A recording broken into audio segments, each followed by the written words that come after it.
Hello everyone, welcome to all of you. Let's start with Nifty 50. दो चीज़ों के बारे में बात करेंगे. एक, प्राइस एक्शन किस तरह से बिहेव कर रहा है.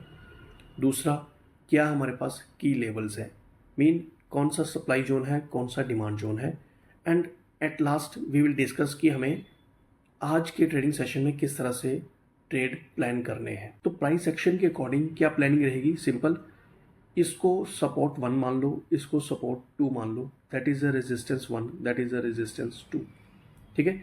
आपको सिंपल क्या करना है, अगर प्राइस इस लेवल पे आता है आपको लॉन्ग प्लान करना है, और अगर प्राइस इस लेवल पे आता है तो आपको शॉर्ट प्लान करना है. अगर सस्टेनेबिलिटी होती है, अगर प्राइस सस्टेन करता है अबव दिस लेवल, तो एक लॉन्ग आप यहाँ से ऊपर की तरफ प्लान कर सकते हो अप टू दिस लेवल, और अगर प्राइस यहाँ से नीचे सस्टेन करता हो तो आप एक शॉर्ट यहाँ प्लान कर सकते हो. That is a simple thing. Mean जब भी आपके पास डिमांड जोन के पास प्राइस आ रहा है, ठीक है, डिमांड जोन के पास प्राइस आ रहा है, आप एक लॉन्ग की पोजीशन बना लो. और जब भी सप्लाई जोन के पास प्राइस आता है तो आप एक सेल की पोजीशन यहाँ पे क्रिएट कर लो. Simple thing. तो प्राइस एक्शन ने तो हमें ये तो अब हमें ये समझना है कि हम इंट्राडे में इन एक्चुअल में कैसे प्ले कर सकते हैं. 1 आवर टाइम फ्रेम पे तो सिंपल हमने देख लिया कि प्राइस इस तरह से डिमांड एंड सप्लाई जोन के पास अगर आता है तो हमें किस तरह से बाइंग और सेलिंग करनी है. सो इंट्राडे के लिए हमें सिंपल अपने लेवल्स याद रखने हैं. But first of all problem क्या है ग्लोबल न्यूज़ की. ठीक है. जैसे ही कोई ग्लोबल न्यूज़ हमें देखने को मिलती है, प्राइस वहाँ से डाउन चला जाता है या अप चला जाता है. Right now in early morning Iran and America की अपडेट है कि mean they are going to negotiate. तो उसकी होप में जो हमारे अदर मार्केट्स थे वो उन्होंने कुछ ग्रीन सिग्नल्स दिए हैं. तो डेफिनेटली हो सकता है निफ्टी भी पॉजिटिव ओपन हो, बट कितना किसी को नहीं पता. सो एट द एंड क्या होगा कि अगर वो नेगोशिएशन फेल होती है तो निफ्टी इस रेजिस्टेंस को दोबारा रीटेस्ट करेगा एंड देन हमें एक वापस पुल बैक देखने को मिलेगा. So let it be. हम 15 मिनट के टाइम फ्रेम पे मूव करते हैं. 15 मिनट के चार्ट पर हम डायरेक्ट देख सकते हैं कि मेरे पास वही सपोर्ट का काम करेगा, दिस मीन रेजिस्टेंस का काम करेगा, एंड यही लेवल मेरे लिए सपोर्ट का काम करेगा.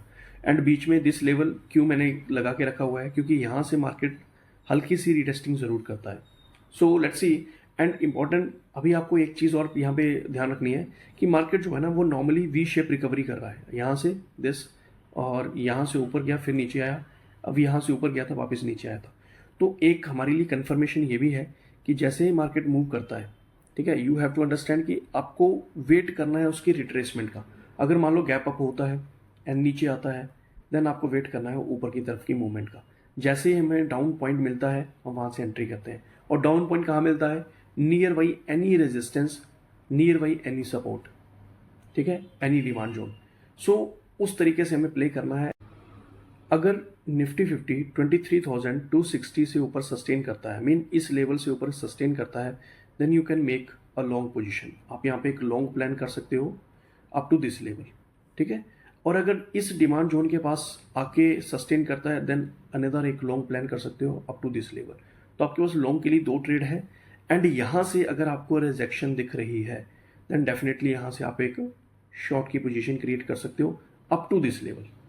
डेफिनेटली ये शॉर्ट जो आप करोगे तो ये आपको इतना मूवमेंट डेफिनेटली देखने को मिल सकती है.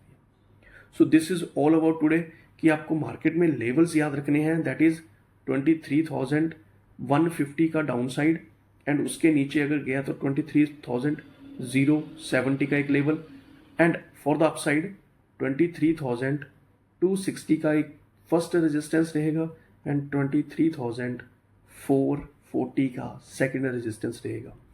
तो जिस तरह से भी मार्केट ओपन होता है उसके हिसाब से आपको अपने लेवल्स याद रखने हैं, अपनी सप्लाई जोन, अपनी डिमांड जोन को दिमाग में रखना है, एंड उसी के अकॉर्डिंग आपको अपने ट्रेड्स प्लान करने हैं. So that's it.